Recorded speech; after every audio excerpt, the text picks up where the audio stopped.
wonder though, like one thing I love about you, David, is that these are not just tricks or experiments. These are things that you research, you read. There's a story that inspires it. There's a experiment that happened years ago that inspires something you do. These are not just, manufactured things. They're really deep parts of things you're fascinated by. How did you start to come across stories, ideas, images that inspired these tricks? Where did that come from? Well, I started fasting, actually. I read Siddhartha by Hermann Hesse when I was young. I think like 11, 12, 13, around that time.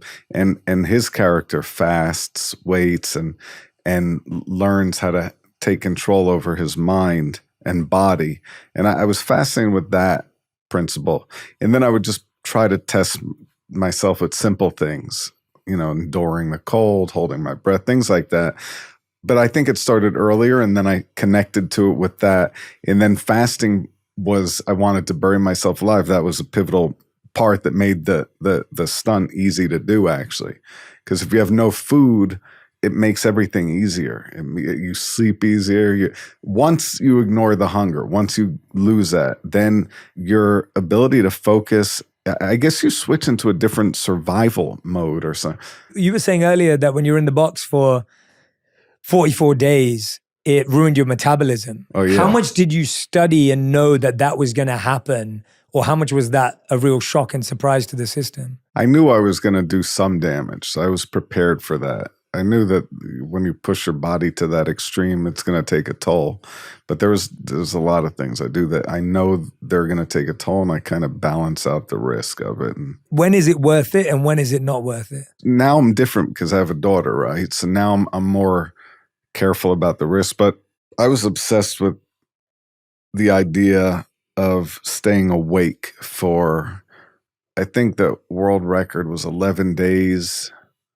So I was thinking, if you go, I think it's like 11.56 or 5, I don't remember, but that would be a million seconds. I got obsessed with this idea, and I started messing around with it. And I met with Dr. Dement, who's like the #1 sleep expert at the time up at Stanford. He was there when the record was done at 11 days. And I thought I could pull it off, and I started testing it. The tests were very difficult.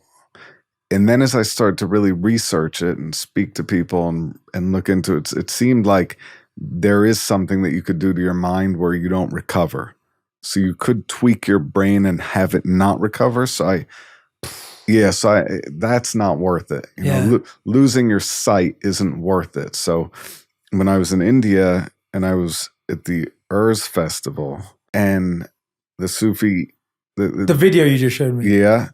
When they pull their eyes out, it's very, very hard to watch. But I called my dear friend who's a great optometrist, and I just said, is there any how does this make sense? He said, it could be done, but you may degenerate your vision. So I said, okay, I'm not going to mess around with that. So there is like, can I pull this off, or am I going to do permanent damage? And it's studying the past and finding experts and finding people that have done things, and then making a decision. Or I guess it's more like a feeling. And then the other thing that I like to do is I use like numeric, like I use numbers. So I'll do a test where I test something to like, let me get to the halfway point. If I could do the halfway point, then I can estimate how much more can I tolerate. So that's kind of like, if I'm going to fast for 44 days, I'll do something like a 22-day fast just to understand if I can do it, Yeah. I love how mathematical it is for you as well, though. Like numbers play a key factor. Yeah. I was just completely at peace, but they pulled me up because my heart rate had dropped to 8 beats per minute. And in their minds, I'm going to go into cardiac arrest and they're not going to be able to recover me. The guy pushes the thing through his neck and it comes out here. But then I looked carefully and there was no blood, no hole, no nothing. So then I started thinking like, well, so what? How is that possible? The bullet catch killed 12 magicians. Would you ever try the bullet catch? No, I did it. Going back to that video you just showed me, when everyone sees this in the new Nat Geo show, that is like, I had to look away multiple times. So if anyone doesn't know what's going on, it's like, this guy's like expanding his eye out, but then he's like nearly gouging it with like what, like a steel rod or something? Yep, Like, yep. how do you even make sure that's disinfected? No, they don't. They don't, yeah. No, because I pushed an ice pick through my arm and I put it on the, I don't know, there wasn't even a table. I just put it on, I think on the floor. In India. Yeah. He picked it up and pushed it right through his body. Yeah, it's crazy. Yeah. And how are they doing that? Like, what did you learn from that experience of watching them? Like, if you had to look away. What they're doing, I think it's passed down for generations. And I think they know exactly what they're doing. And part of it is accepting what you have to do. Like there's an acceptance to what they're going to do, like a faith, right?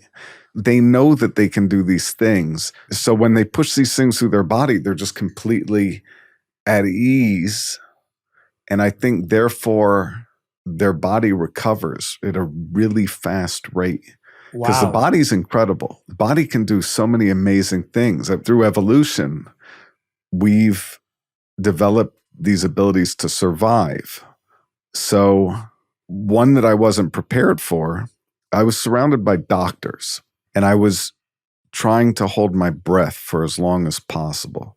I had telemetry on me and everything else. I was surrounded by a great group of doctors and pulmonary experts and free divers. And I was holding my breath underwater. And at one point, I wasn't even aware of the time. There was no such thing as time. So I'm holding my breath at one point. I think it was when I was like above 18 minutes, right? And then all of a sudden I'm pulled out of the water and it's 20 minutes and 2 seconds. And I was just completely at peace. But they pulled me up because my heart rate had dropped to 8 beats per minute. And in their minds, I'm going to go into cardiac arrest and they're not going to be able to recover me. But it was the opposite. The body went into this strange survival mode, I guess, and it does everything it can to conserve all of your energy, shuts the brain down because the brain uses oxygen. And again, I was at like complete peace. And then I was like, why did you pull me out?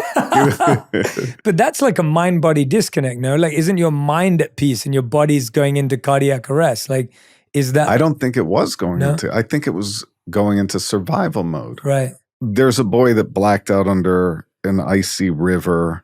He was trapped under the water and he was there for 45 minutes, not breathing. They pulled him out.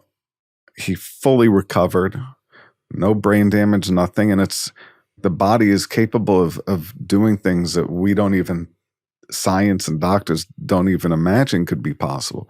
And at the Earth Festival in India, everything that I saw, it was overwhelming, but it was still like they were doing things that don't make any sense. And these are not tricks. That's your point. These are, like you're saying, it's been passed down for generations. These are not sleight of hand. This is not faking it. It's hard to say. Right? You never know. But what I was seeing was as real as it gets. Mm. But then there was one thing that didn't make sense. There was one thing that I started to think, well, what's the magic? So who knows? What is that thing? I want to know.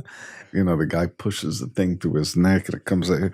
But then I looked carefully and there was no hole. There was no blood, no hole, no nothing. So then I started thinking like, well, so what? How is that possible, right? And we don't know. No. You don't have an answer. You didn't figure it out. No, but it's funny because I wanted to go to India first when we started shooting the series because the first time I saw somebody combine magic with real human endurance feats, other than pictures of Houdini and stuff like that, was a magician that ate a thread and then he pulled the thread out of his stomach. And when I saw that, I was like blown away. Yeah, that's crazy. And he wouldn't show anybody else, but he pulled me into another. He's like, I'll show you. And he showed me. And I was like, whoa. And I thought it was crazy how he did it. It's a magic combined with doing something that most people wouldn't want to do. And when I saw, it kind of changed my theory on what could be possible. And I think I've always had that curiosity of, what the human body can endure, what we could tolerate, So I think it was some sort of a trigger that like led me on this journey, which was not just as a magician, but what are people doing that, Yeah. and the magicians I like the most, like Harry Houdini, Ricky Jay. Ricky Jay wrote a book called Learned Pigs and Fireproof Women, which is that kind of guidebook to all of these people that were using their bodies to do crazy things. Well, their minds and their bodies to do these unbelievable feats. When did it turn for you from being magic, tricks? I grew up watching you chuck cards at a car door and it's on the window of the inside of the, the car, or you talking about like, oh, you could guess who was calling your house, when we all had landlines, to then actually pushing your body to limits. Like, where was that switch for you? I always liked things that I believe, right? So it's like I was always, so if I'm watching a magician, I like if I know that he put tons of work into one card move, right? When I saw people that were doing things that were defied logic, which is what magic does, but then I knew that there was an element of they are really doing that. I think it led me first into the Swami mantra, which led to the buried alive, which then led to me looking into all of the other things I was excited about, or but I would fight with magicians. They would be like, you can't, what's the magic in it? Like, what's the point? You have to disappear from the pole and appear in boxes. Yeah. But there's no believability to that. I'd rather just jump into the boxes. Well, then they're like, well, you at least have to just disappear. I was like, but then that ruins the whole, like, then it's not a real thing. What would they say back? I mean, they wouldn't win the argument, but then afterwards they were like, all right, I get it. Yeah, it's just the human endurance part is what's so fascinating about it, because I feel like there's the great scene in the new show where you're like literally figuring out how to put a knife. Oh yeah, that was crazy. Walk us through that, because you see the scan as well. I had done nails in the nose and things like that, because you could hammer a nail, back in. But then when I was in the favela in Rio, in Rocinha, this performer, Maestro Ligeirinho, took a serrated steak knife and he just shoved it in his nose, just pushed it all the way in. And how is that possible? We don't think of that as being, it seems like you're going to do something, to your 100%. nervous system, something, right? He pushes it all the way in and pulls it out, does it a few times. And of course, I'm like, whoa, that's crazy. But obviously, my whole theory is like, if somebody can do it, it means nobody should do it, but it means there's an explanation. There's no... Right. It's not a magic thing. It's like there's an explanation, so it means it is possible. So I kind of trusted him and just went for it and just pushed the thing in.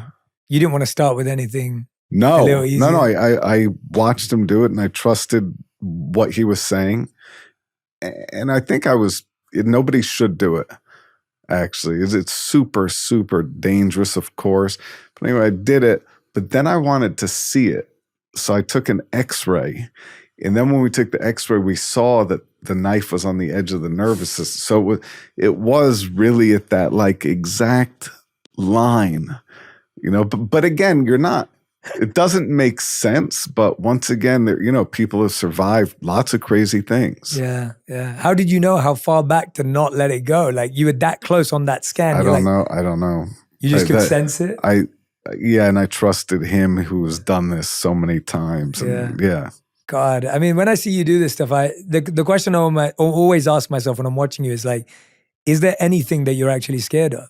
Just something happening to my daughter. But by the way, these things, when magicians or anybody are telling me, oh, well, I say, do the card tricks because that's the best stuff.